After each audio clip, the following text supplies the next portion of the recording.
चर्चा करेंगे संबंध कारक की।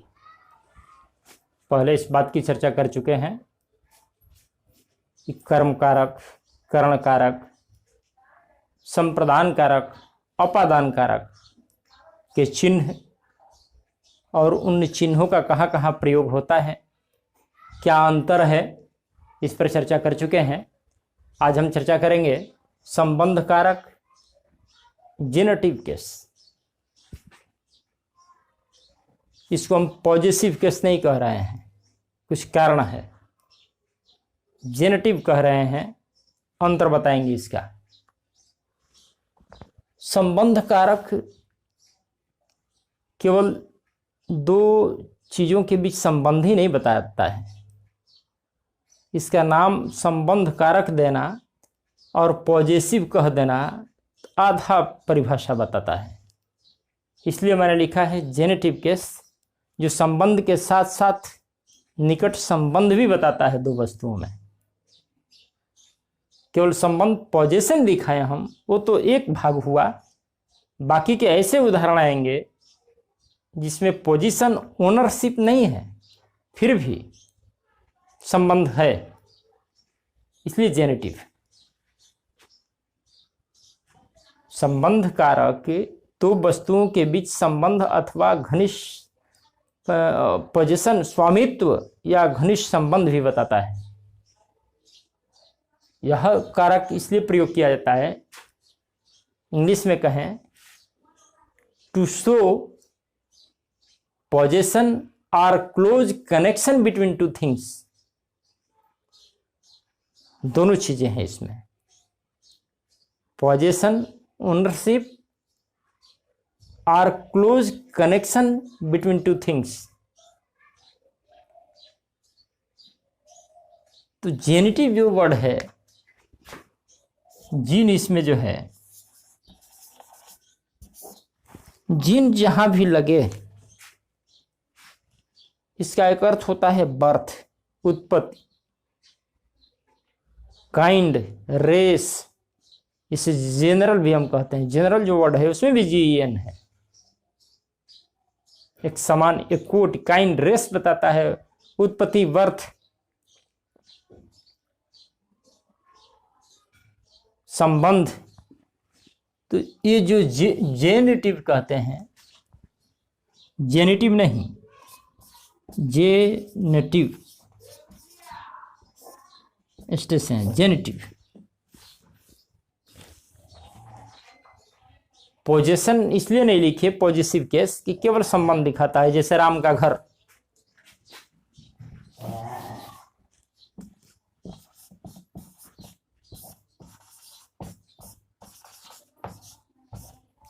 यह राम का घर है, ये तो ठीक है, पॉजिटिव केस। पोजीशन दिखाता है, राम का पोजीशन, अधिकार है, स्वामित्व है उस पर, इसलिए राम का घर। मकान का वो मालिक है। लेकिन हम कह दें कि 100 पन्ने की पुस्तक, 100 पन्ने की पुस्तक। अब जैसे राम का घर है कि पोजीशन है उसका, स्वामित्व है उसका, उसके साथ उसका उत्पत्ति, उसको बनाया उसने। लेकिन 100 पन्ने की पुस्तक, अब ये पुस्तक, ये राम का घर, राम्स होम कह दें, राम्स हाउस कह दें। होम हाउस में अंतर जानेंगे अंग्रेजी के संदर्भ में। राम का जो घर है, राम्स हाउस, उस तरह से नहीं कह सकते हैं कि 100 पन्ने की पुस्तक।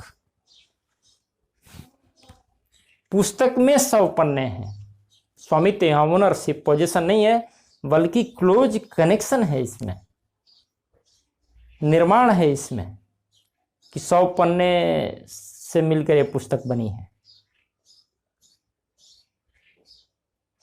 गिव, बर्थ, ओरिजिन, उत्पत्ति, निर्माण,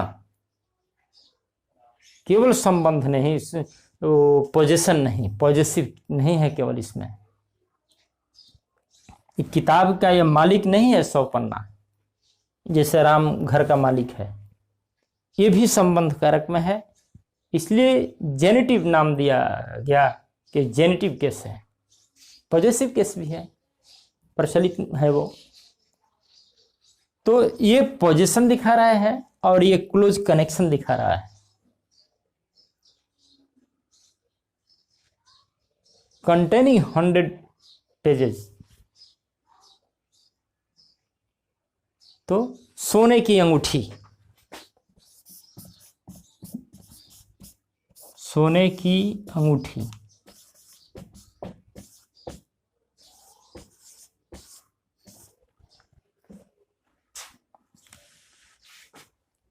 अब एक चीज यहां लिखे हैं हम, थोड़ा भाषा की बात है, इस पर बात करते हैं। अंगूठा जब लिखते हैं तो ऐसे लिखते हैं, लेकिन अंगूठी जब लिखते हैं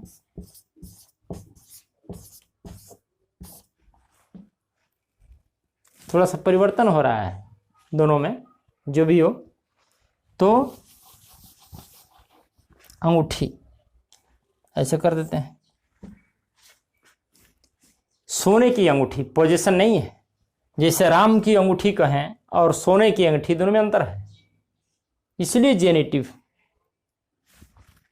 ये एक तरह से अंगूठी सोने की बनी हुई है, वो जीन है उसमें, जीन माने उत्पत्ति, निर्माण। ये भी संबंध कारक में है, क्लोज कनेक्शन है सोना में अंगूठी में। सोने की अंगूठी, 2 मीटर का कपड़ा, ये बता इसलिए रहे हैं कि संबंध कारक में राम का घर, मेरा कुत्ता रारेरी, अपनी किताब, मेरी माता, राम की माता। ये तो जान रहे हैं बच्चे कि काके की आ गया, नाने नहीं आ गया, रारेरी आ गया, मेरा घर, ये सब संबंध कारक है। लेकिन ये सोने की अंगूठी संबंध कारक है, क्लोज कनेक्शन है, जबकि इसमें पोजेशन, स्वामित्व, ओनरशिप नहीं है, फिर भी जीनेसिस है इसमें, जेनेटिव है। एक समय की बात की यह है, एक समय की बात संबंध कारक। अब 2 मीटर का कपड़ा, ये सब काके की कैसे है, यह पोजीशन नहीं है। फिर भी एक वाक्य ऐसा है, ध्यान देने लायक है। राम के एक पुत्र हुआ है, राम के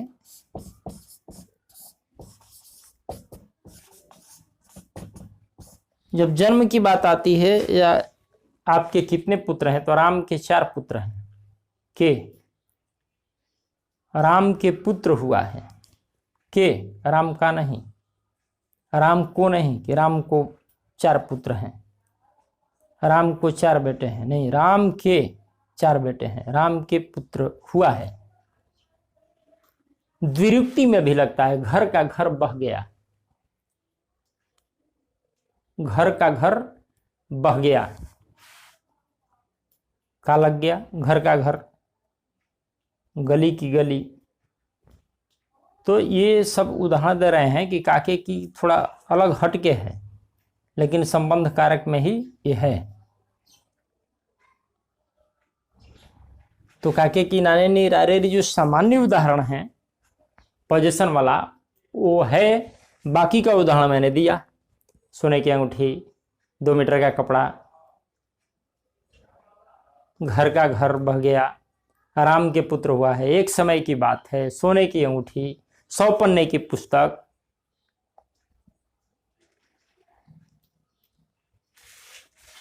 ये सब संबंध कारक है, और यहां काके की का प्रयोग होता है इन अर्थों में। अब आते हैं हम अधिकरण।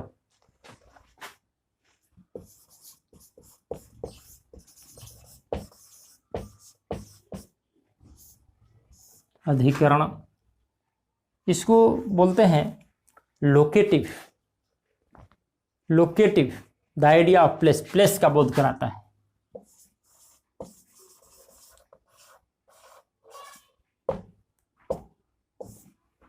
लोकेटिव मान लोकेशन, देखते हैं कैसे कहाँ कहाँ आइडिया ऑफ प्लेस देता है।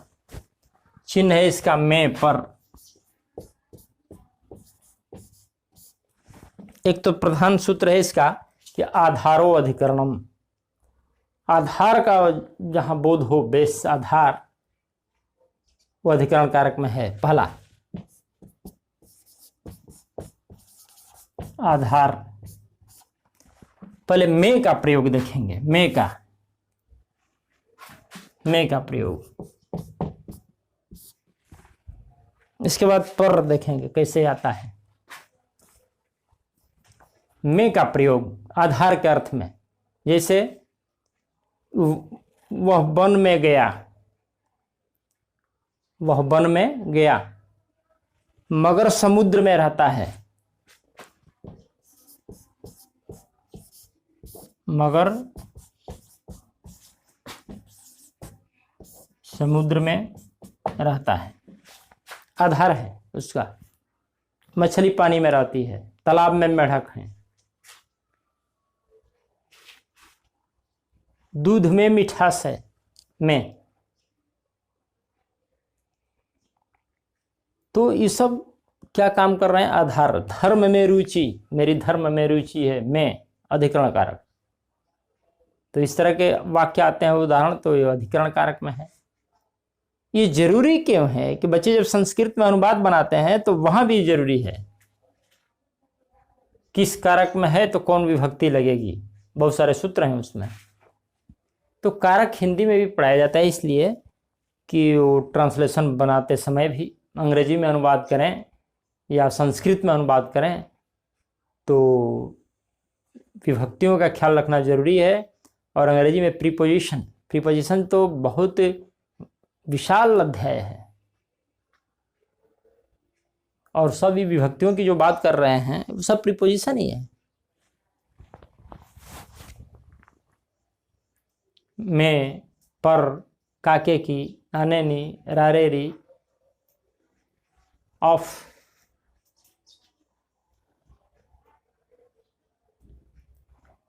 से, बाई, विथ, बहुत महत्वपूर्ण है यह चैप्टर विभक्तियों का। तो आधार के अर्थ में हुआ में का प्रयोग। अब हम एक वाक्य देते हैं कि मैंने 50 रुपये में एक कॉपी खरीदी, मूल्य का बोध करा रहा है। जैसे पीछे उदाहरण दिया कि आलू किस भाव से बिकता है, वहां से लगा मूल्य के अर्थ में। यहां दूसरे तरह से मूल्य का प्रयोग हो रहा है कि मैंने 50 रुपये में एक कलम खरीदी। में, मूल्य का बोध कराने में भी में का प्रयोग हो रहा है। तो आधार के अर्थ में, दूसरा मूल्य के अर्थ में। मैंने 50 रुपये में एक कॉपी खरीदी, प्रेम दर्शाने के लिए में का प्रयोग।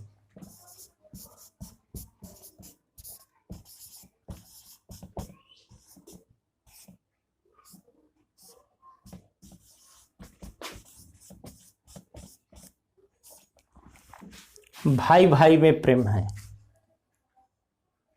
दुश्मनी दर्शाने के लिए भी, उन दोनों में दुश्मनी है, उन दोनों में शत्रुता है। में,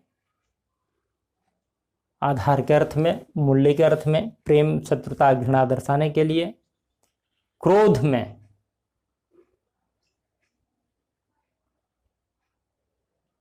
वह क्रोध में जल रहा है, उन दोनों में लड़ाई है, भेद दर्शाने के लिए भी। क्रोध में, उसने क्रोध में ऐसा काम किया, लड़ाई, भेद,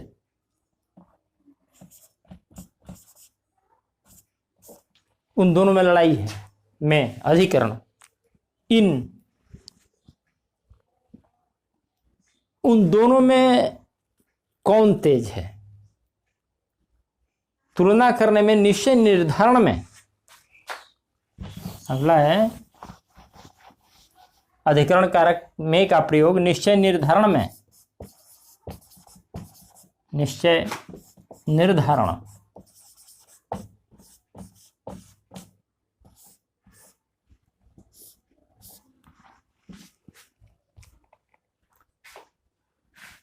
लिखते समय देखिए आदत बन गई है शिरोरेखा खंडित करने की, जहां जहां खंडित करना हो।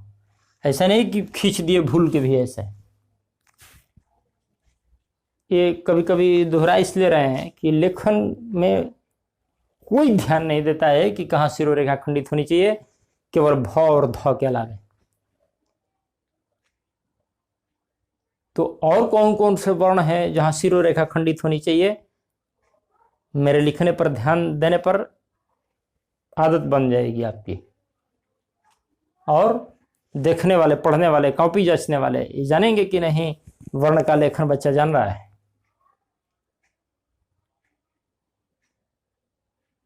तो लिख रहे हैं कैसे, हम उसका उच्चारण कैसे कर रहे हैं, कैसे भेद दर्शा रहे हैं, इंग्लिश वर्ड से कैसे उसको सत्यापित कर रहे हैं, इंग्लिश हिंदी और संस्कृत में संबंध स्थापित कैसे कर रहे हैं, ये सब ध्यान देने के लिए बातें हैं। बाकी तो ये सब किताबों में है, व्याकरण पढ़ लीजिए हो जाएगा। लेकिन वहाँ तुलनात्मक ढंग से अंतर दिखा के, अंग्रेजी संस्कृत से संबंध जोड़ के किताबों से अच्छा स्पष्ट गुरु करेगा। हो सकता है कि इसमें से बहुत बातें ऐसी हो रही हैं जो परीक्षा में काम नहीं आएंगी, लेकिन भाषा, लैंग्वेज यदि है आपकी हिंदी, तो शुद्ध लेखन वाणी के लिए ये जानना बहुत जरूरी है। और कोई ऐसा प्रश्न, जिस दिन हिंदी व्याकरण खत्म करेंगे हम इस तरह से, एक भी प्रश्न परीक्षा में हिंदी भाषा के व्याकरण से संबंधित आएगा, नहीं छूटेगा। खुद हम परीक्षाओं में 100% हल कर देते थे व्याकरण के प्रश्न। अभी भी कोई ऐसा प्रश्न नहीं नजर में आता है जिसको हल न कर दें हम। तो इसलिए चर्चा कर रहे हैं कि और किताबों से बाहर जाके भी जाने हम, तुलनात्मक ढंग से जाने हम। और जो परीक्षाएं हैं उसमें तो भाषा संबंधी, हिंदी व्याकरण संबंधी कोई प्रश्न नहीं छूटेंगे आपसे। ध्यान से देखने की चीज है। तो एक किताब पढ़ लेने से और फेस टू फेस कक्षाओं में सुनने से दोनों में बहुत अंतर है। क्योंकि हमारे सामने जो कठिनाई आई है, हमने जो अनुभव किया है कि कहाँ बच्चे को क्लियर करना चाहिए, कहाँ टच करने की ज़रूरत है, उसको कक्षाओं में हम स्पष्ट करते हैं। तो निश्चय निर्धारण में उन दोनों में कौन तेज है, दोनों में निर्धारण करना चाहते हैं, निश्चय करना चाहते हैं कि कौन तेज है। तो मैं अधिकरण सप्तमी विभक्ति संस्कृत की कवियों में कालिदास श्रेष्ठ हैं। निश्चय निर्धारण किया जा रहा है, वहां सप्तमी विभक्ति है, तब बच्चा वहां लिखेगा कविशु। अनुवाद बनाते हैं बच्चे, उनको विभक्ति नहीं पता चलता है कौन विभक्ति है इसमें, इसलिए गलत होता है अनुवाद।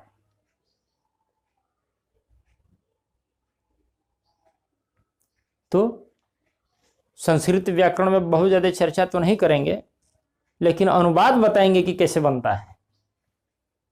लेकिन पहले धीरे धीरे हिंदी व्याकरण देखें बच्चे, इंग्लिश ग्रामर देखेंगे, संस्कृत में अनुवाद बनाना बताएंगे, और सबका सब सही हो जाएगा परीक्षाओं में, एक भी गलत नहीं होगा। तो निश्चय निर्धारण में स्थिति दर्शाने के लिए, स्थिति भी दर्शाने के लिए हम में का प्रयोग करते हैं। रोगी होश में है, एक अवस्था, दशा, स्थिति बता रहे हैं, वहां मैं होश में है। अधिकरण कारक।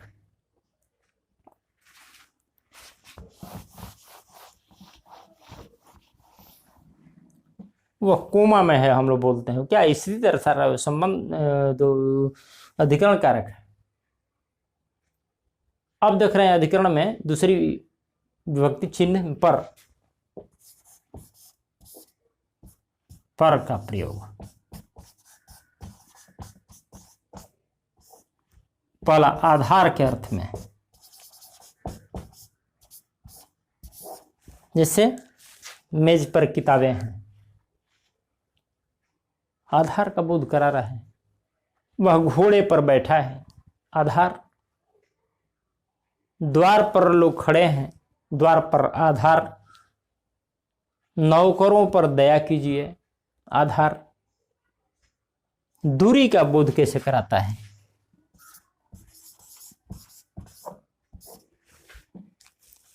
एक एक मील की दूरी पर पत्थर लगे हैं, दूरी का बोध करा रहा है। पर वहां 1 मील की दूरी पर पत्थर लगे हैं। 1 किलोमीटर पर एक कुआं मिलेगा, पर दूरी का बोध करा रहा है। कारण का बोध कराएगा।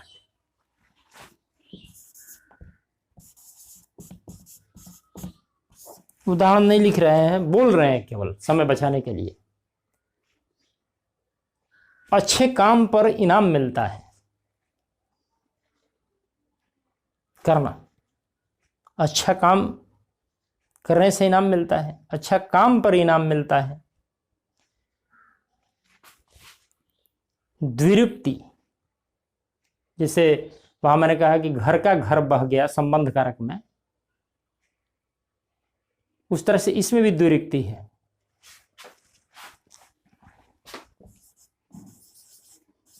द्विरुक्ति। अब यदि इसमें नहीं जानेंगे कि संधि क्या है तो पता नहीं चला द्विरुक्ति क्या है। जितनी अंग्रेजी चढ़ी उतनी द्विरुक्ति। द्विउक्ति, उक्ति माने कथन, द्विरुक्ति माने रिपीटिशन होना एक ही चीज का। जैसे दिन पर दिन वह बिगड़ता गया,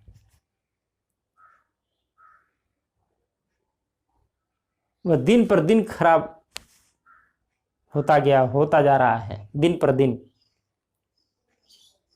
he is getting worse day by day, day by day, by, दिन पर दिन। द्विरुक्ति। चिट्ठी पर चिट्ठी आ रही है, मैसेज पर मैसेज आ रहा है, पर अधिकरण कारक द्विरुक्ति में। गाड़ी समय पर आएगी, ऐसा हम लोग बोलते हैं। वह समय पर आया, मैं समय पर गया, पर निश्चित समय में यदि निश्चित समय का, तो वहां पर का प्रयोग है।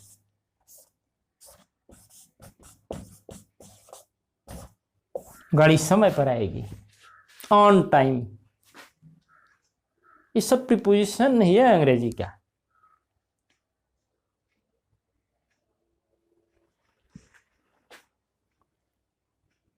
मेरे समझाने पर वह मान गया, मेरे समझाने पर, मैंने समझाया इसके बाद वो माना। जैसे 2 वाक्यों को एक वाक्य कैसे बदल देते हैं, मैंने समझाया और वह मान गया, इसको एक वाक्य में कर दिए कि मेरे समझाने पर वह मान गया। अंग्रेजी में भी यह है, कैसे हिंदी में भी है। सरल वाक्य, संयुक्त वाक्य, मिश्र वाक्य, सिंपल, कंपाउंड, कॉम्प्लेक्स, एक दूसरे को कैसे बदलते हैं। मैंने समझाया और वह मान गया, अब मेरे समझाने पर वह मान गया, पर अधिकरण कारक। आज का काम कल पर मत छोड़ो, कल पर 6 बजने पर वह आया, इसको लिखते हैं।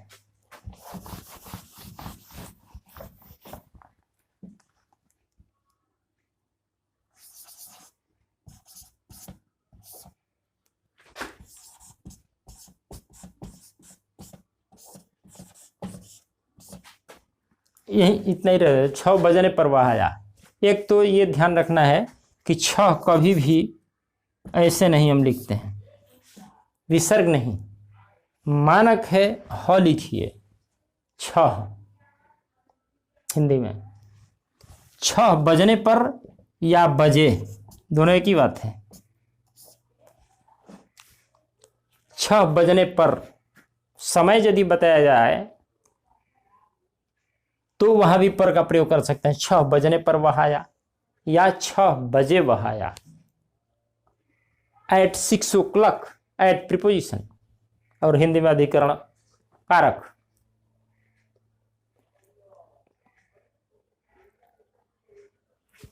तो ये 2 विकल्प हैं, 6 बजने पर या 6 बजे, लेकिन हम लोग ज्यादा प्रयोग करते हैं 6 बजे, बजने पर नहीं। किनारे पर, नदी के किनारे पर वह खड़ा था या किनारे, यहां भी विकल्प है, किनारे पर या किनारे। तो पर नहीं भी है तो अधिकरण कारक है वहां, नहीं पर कहेंगे तो भी वह 6 बजे आया, 6 बजे, अधिकरण कारक। एट लगेगा ही अंग्रेजी में वहां, पर कहेंगे तो भी। किनारे पर, on the bank of Ganga river, या किनारे कहेंगे तो भी वही है अंग्रेजी। कभी कभी तो हिंदी स्पष्ट करते हैं अंग्रेजी से हम लोग, अंग्रेजी बनाइए, उसका पता चल जाएगा कि किस कारक में है। तो बहुत रोचक चर्चाएं हैं भाषा की, क्योंकि रोज हम बोलते हैं और लिखते हैं, इसलिए क्या बोलते हैं क्या लिखते हैं, कहाँ सही लिखे कहाँ गलत लिखे, अपना मूल्यांकन स्वयं कर पाए, इसके लिए ये तो जरूरी है, लगाम है व्याकरण। हम एक पेज लिख दिए और उसमें स्वयं निकाल सकते हैं कि कहाँ त्रुटियां हो गई, या दूसरे ने लिखा एक पेज तो निकाला जा सकता है, और ये जाना जा सकता है कि कितना भाषा की जानकारी है, व्याकरण की जानकारी है, नियमों की जानकारी है। या अंग्रेजी लिखिए या हिंदी लिखिए, पंक्चुएशन, विराम चिन्हों का प्रयोग कहाँ सही हुआ नहीं हुआ। आगे तो अब और रोचक बातें हैं उसमें, समास की चर्चा, शब्दों में समास बहुत काम की चीज, उपसर्ग प्रत्यय, विराम चिन्हों का प्रयोग, बड़ी महत्वपूर्ण बातें आगे हैं अभी, जो भाषा को समृद्ध बनाने के लिए बहुत महत्वपूर्ण है। धन्यवाद।